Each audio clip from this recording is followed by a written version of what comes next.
Fox News Media it said that it's parted ways with Judge Andrew Napolitano, longtime legal analyst on the network, following an associate producer's claims of sexual harassment. Now, that sounds like a normal story that you may hear from Fox News and maybe an associate producer in previous years because of the nature that we've seen that has been uncovered at Fox News. But there's a couple of different levels here, because this doesn't just encompass Napolitano, but also Larry Kudlow. Let's get into some of those details from Deadline. The employee's name was John Fawcett. He worked on Fox Business Network's Kudlow, the Kudlow Show. As we know, Larry Kudlow was one of the financial advisors for Donald Trump. So he's pretty much new to the network. Anyway, he works on that show and on filed a lawsuit just Monday in the New York Supreme Court against the network, outlining his claims against Napolitano specifically. So he alleged that Larry Kudlow, who's a host of another show, used ethnic slurs and made sexually inappropriate comments about women, quote, in front of multiple staffers, including himself and a senior vice president. He also claimed that Kudlow nixed the appearance of Representative Byron Donalds on the show because of his race. Representative Byron Donalds is a Republican from Florida, and he's been appearing on conservative network television promoting his brand of politics. And he's a black representative, a black Republican, which of course you can see some of the ways that he's getting I guess pushback from general constituency there. So you can see where he may go. Now keep that in mind with Donalds, but we want to get to more details of what Fawcett had to say against Napolitano. This is the first big part.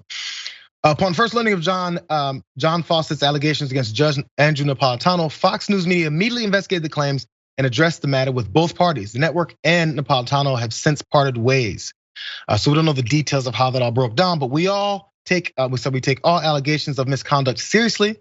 We're committed to providing a safe, transparent, and collaborative workplace environment for all of our employees and took immediate appropriate action, is what Fox News Media said. So they said they're gonna take care of it and everything like that. So some more of the details of the lawsuit. This is where things got juicy. This is the part you may not have known. He also claimed, Fawcett, who's 27 years old, again, claimed that when he started working at Fox in 2019 as an entry-level production assistant working on Lou Dobbs' show, he encountered Andrew Napolitano on an elevator at the Fox News headquarters. He alleged that Napolitano made sexually suggestive comments and stroked his arm. And after getting off the elevator, according to his lawsuit, he told some colleagues about the incident, and they immediately started laughing, is what he said.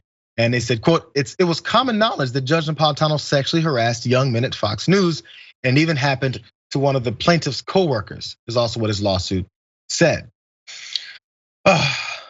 So again, some of these allegations they said have happened in front of folks, people knew about it, and all this happened. First off, is this a surprise to you that Napolitano, first off, had to separate from the network from these allegations, and that also he was harassing young male assistant producers when we've seen this happen to so many women working at Fox News? No, I don't think you can be surprised, because they set a precedent with the Roger Ailes situation, right? They basically was like, all right, it's not that sexual harassment is wrong, it's expensive, right? Like paying out all of these lawsuits and all of these civil suits and stuff like that, it costs a lot of money. So we're gonna crack down on that type of behavior when we can. Cause I remember when the numbers came out, it was like in the tens of millions, if not close to hundreds of millions of dollars in money paid to previous employees because of people like Bill O'Reilly, because of Roger Ailes himself, et cetera, et cetera. And so they, the bosses had decided that they weren't gonna tolerate any of this stuff. Now, as far as the part where it's men being harassed too, I don't think it makes a difference. When you have a culture, a workplace culture where harassment is encouraged, or if not just, people just turn a blind eye, then you're gonna get this. People have all kinds of proclivities, Jayar, and far be it from me to make a value judgment as to who people wanna mess with or who people wanna harass, right? I can't say that I'm surprised that a man would be harassed at Fox News, because that's been their history. That's been the culture of that place essentially from its inception. But I guess it struck me more that it seems like there was a bit more protection for the men that worked around there. I mean, maybe because, as we've heard stories previous, that the men are the ones that were always on the one side of the harassment when women were on the back side of it. So then if you get men now being the target, I just wondered if And maybe it's, I don't know, I guess it's a bit of consistency if you go with, we don't care about the harassed men either. I guess my naivete was that they would care about the harassed men because they can relate. In general, the powers that be can relate to them, and men don't like being harassed.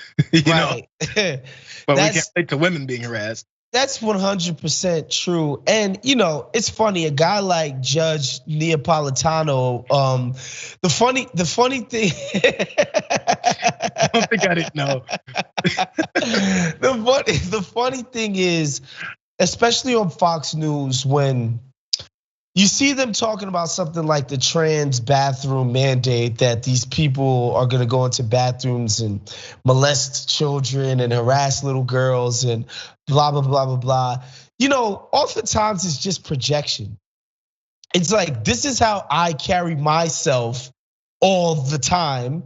And so I'm gonna assume that a trans person's gonna do it too, because that's me, that's my boys, that's my peers. This is how we conduct ourselves. Why would we ever have an expectation that people don't behave that way? And when it comes to somewhere like Fox News, the proof is in the pudding that they foster a culture of harassment, a culture of berating people, a culture of, inappropriate sexual behavior, right? Like, they foster that atmosphere. And so that's why you often see, these accusations and this projection being lobbied to other groups and other areas of society, because that's what they themselves do all the time. Yeah, it's a small spotlight about what happens in society in many workplaces, which is why it's still a problem. And many people who may come up and complain about it, they kind of get suppressed. And especially with a big corporation like this, an assistant producer. And again, this is why at first he did mention Austin Law, so he didn't say anything right away after the elevator incident, just because he's like, well, I got a job at Fox News. There's some upward mobility here that maybe I can get something done and pursue my career in a way. And we know people bounce around the different networks, even if he wasn't comfortable there, you got to establish yourself. And then you end up putting up with things. Again, this is a story that women have been dealing with since forever. So even as he points that out, it's one of those things that I'm sure many people reading and watching would go, okay, yeah, surprise. This is what we've been trying to fight against for so long.